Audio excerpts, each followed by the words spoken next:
В. А. Шнирельману следовало бы учитывать, что отсутствие исторических фактов не является основанием для обвинений в адрес отдельных личностей, тем более народа, в стремлении присвоить себе чужие земли. Задача ученого, прежде всего, должна заключаться в поиске истины, а не в стремлении оторвать кусок земли у родственных народов. Более того, при анализе исторического прошлого чеченцев следует учитывать, что по окончании войны на территории Восточного Кавказа, Чечни и Дагестана, в 1859 году царской властью не учитывались интересы именно чеченцев, потому, что этот народ в прошлом активно противостоял царскому самодержавию. Т.У. Межедово проблемы территориального расселения чеченцев в XVIII и XIX веке. На примере Дагестана и острова Чечень. Научный альманах. Номер 3341. Главный ряд. Т.М. Уляхин. Тамбов. ООО «Консалтинговая компания ЮКОМ», 2018.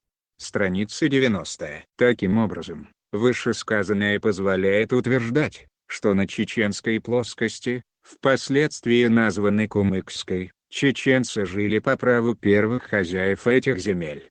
Т.У. Межедово проблемы территориального расселения чеченцев в XVIII и XIX веке. На примере Дагестана и острова Чечень. Научный альманах. Номер 3341. Главный ряд. Т.М. Уляхин. Тамбов. ООО «Консалтинговая компания ЮКОМ», 2018. Страница 92.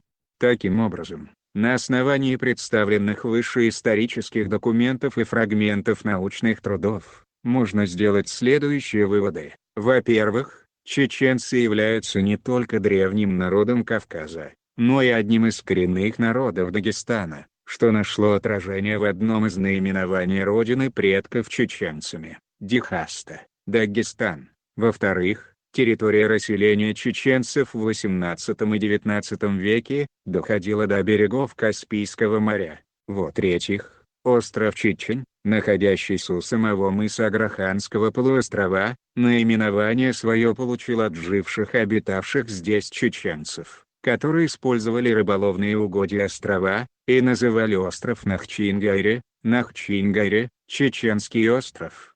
Т.У.